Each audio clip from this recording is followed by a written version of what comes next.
हे समरथ परमात्मा, हे निर्गुण निरंकार, तू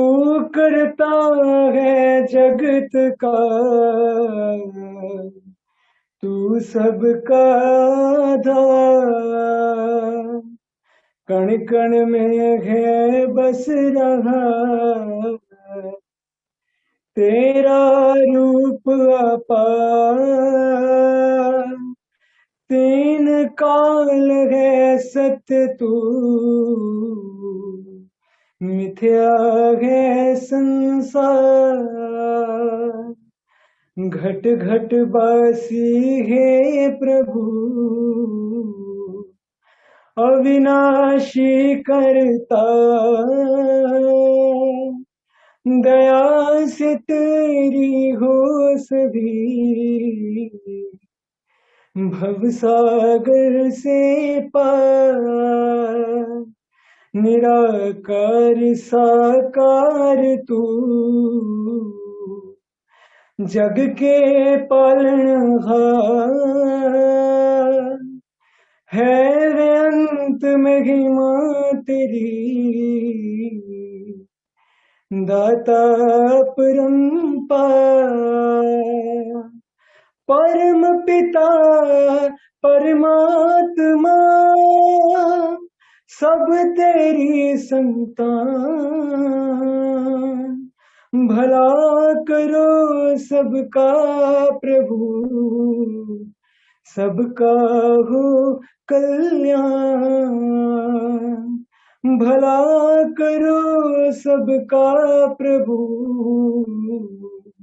सबका हो कल्याण।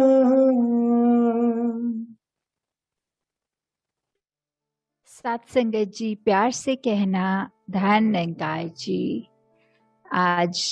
हिमाचल का ये सत्संग का कार्यक्रम, जहां आप सब संतों के वचन सुनने को मिल रहे हैं, कैसे ये जो बात परमात्मा की ही हर एक ने यही गुणगान किया, चाहे कोई भी माध्यम चुना हो, तो कैसे ये जो फोकस रहा, जैसे एक महापुरुषों ने आज गीत में भी बोला कि ब्रह्म ज्ञान है पहली सीढ़ी, तो कैसे ये दासी के पीछे भी जो लिखा हुआ है, ब्रह्म की प्राप्ति ब्रह्म की समाप्ति, कि कैसे ये जो ब्रह्म ज्ञान है ये जब मिलता है तो उससे सारे ही ये जो हम जितने बंधनों में जकड़े हैं वो सारे बंधन खुल जाते हैं जब इसकी समझ आ जाती है। तो कैसे ये एक ब्रह्म ज्ञान से पहले चाहे हमें कितने भी भ्रमों ने उलझाया हो, ये जब इस परमात्मा का एहसास हो जाता है, इसके दर्शन हो जाते हैं, तो अपने आप सारे भ्रम दूर हो जाते हैं। और फिर अगर हम अपने जीवन में झांकें कि काफी बार ऐसी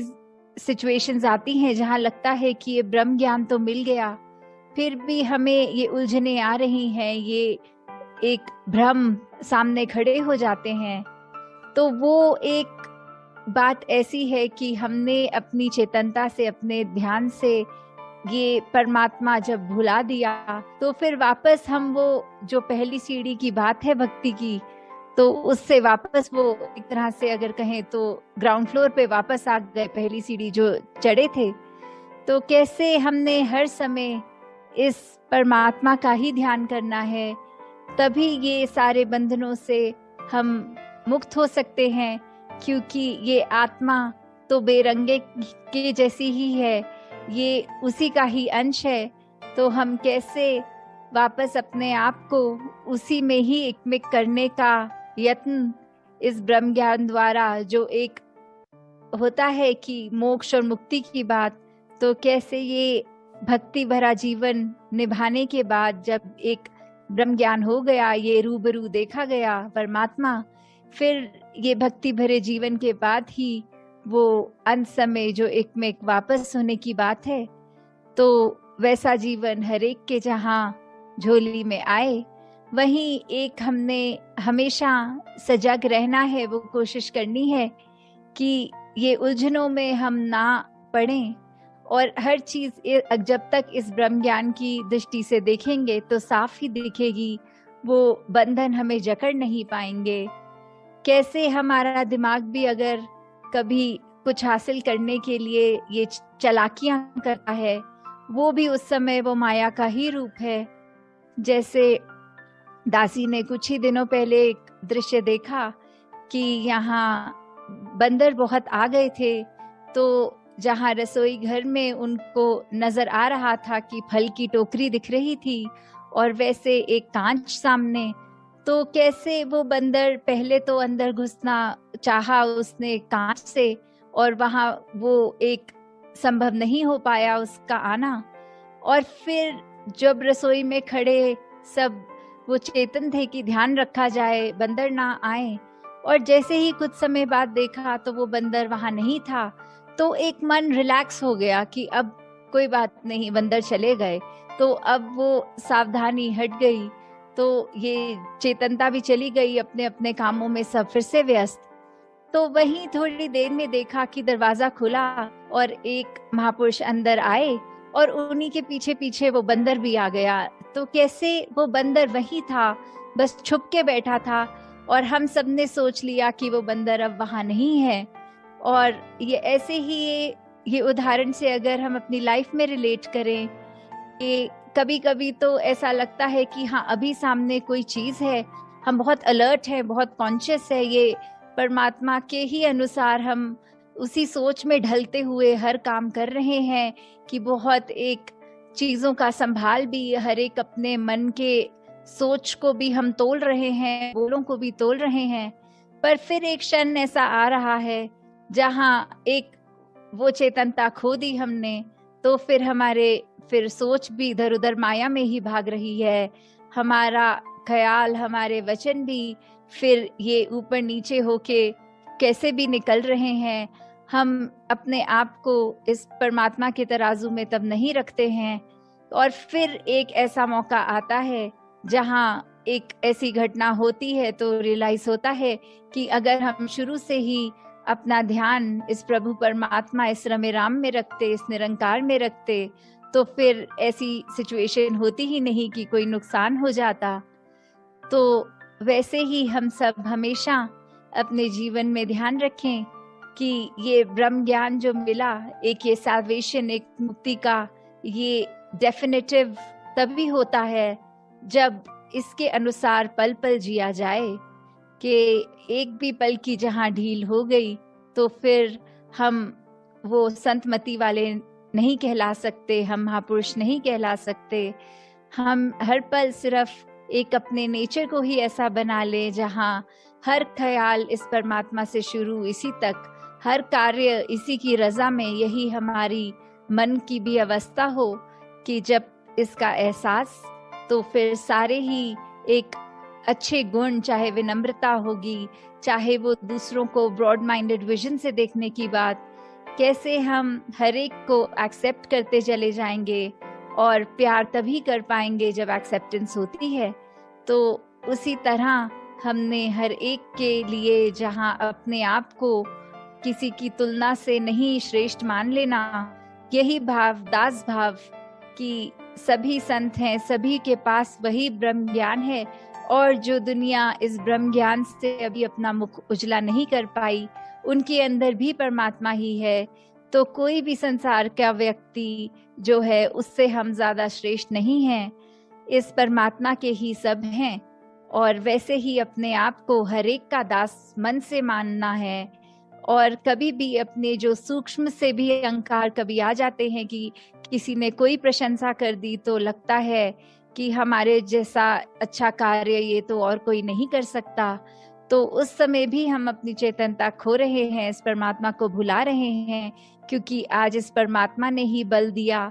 तो ये कार्य हो सका, वरना हम में तो कोई ऐसी क्षमता नहीं कि करे। और परमात्मा चाहे तो कभी भी हमें एक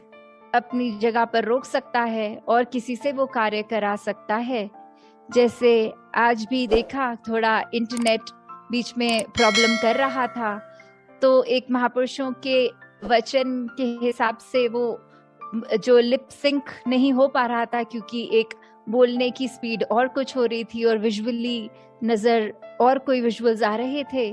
तो तभी दासी के मन में ख्याल आ रहा था कि कहीं हमने अपना जीवन ऐसे तो नहीं बना लिया कि दूसरों को दिखाने के लिए एक आउटर विजुअल्स हमारे अलग हैं और मन में अलग ख्याल और अलग बातें ही चल रही हैं।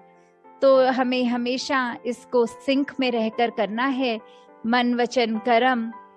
सब इस ब्रह्म ज्ञान पे आधारित होकर, इस परमात्मा पे आधारित। तो तभी एक कैसे भी उतार चढ़ाव हो तो ये एक हम समदृष्टि अगर हम बाहर हर एक के लिए जहाँ रखें, अपने अंदर भी एक बैलेंस, ये अलाइनमेंट हमेशा रखें कि एक दिखावे वाला रास्ता हमें ज्यादा दूर तक नहीं ले जा पाएगा, क्योंकि कहीं ना कहीं हम वो सावधानी छोड़ देंगे तो फिर जो जैसे हैं वैसे ही बाहर भी नजर आएंगे। तो एक अंदर अपना मन जितना फोकस रखें हम एक सुधार के लिए स्वयं का, उतना ही जीवन हमारा और प्रफुल्लित और महकदार हो जाएगा। तो दासी और समय आपका ना लेते हुए इन्हीं शब्दों से आज्ञा लेगी। दातार हर एक पे कृपा करे कि ये जो नाम रूपी धन है और साथ में कर्म का जो सेवा रूप है, और मन से भी धन से भी, चाहे फिजिकली भी, और सत्संग चाहे किसी भी इस समय वर्चुअल माध्यम से हो रही है, फिर भी ये अनमोल वचन एक कानों में पड़ रहे हैं, एक जीवन में सुधार कर रहे हैं। तो हमेशा सेवा सुमिरन और सत्संग के लिए मन हमेशा उत्साहित हो, ये सीख लेकर स्वयं का सुधार करने का ही मार्ग है। दातार हरेक को भक्ति भरा जीवन दे। सात संगत जी, ध्यान निरंकार जी। ध्यान निरंकार जी। सत्संगत आइए सभी मिलजुल कर सत्संगत ध्वनि में शामिल हो। तेरी ओट सहारा तेरा, तन मन खोल घुमावा, कहे अवतार तेरे ही दाता, दिन राते गुण गावा, कहे अवतार तेरे ही दाता, दिन राते गुण गावा, एक तू ही निरंकार, तू ही निरंकार, मैं हाँ सदा भूलनहार, तू है दाता बख्शनहार, मेरे अपगुण नाची तार, मेरे अपगुण नाची तार, तू ही निरंकार, एक तू ही निरंकार, तू ही निरंकार, एक तू ही निरंकार, तेरा रूप है संसार, तेरा रूप है संसार, सबदा भला करो करतार, सबदा भला करो करतार, मेरी मंग है दातार, मेरी मंग है दातार, तू ही निरंकार, तू ही निरंकार, तू ही निरंकार, तू ही निरंकार, मेरा डोले ना एतवार, बख्शो श्रद्धा भक्ति प्यार, करा मैं संता दा सत्कार, करा मैं संता दा सत्कार, तू ही निरंकार, तू ही निरंकार, तू ही निरंकार, तू ही निरंकार। बोलिए सतगुरु माता शिक्षा सिंध हरदेव जी महाराज की जय, निरंकारी राज माता गुरु वचन तार की जय। प्यार से कहना निरंकार जी।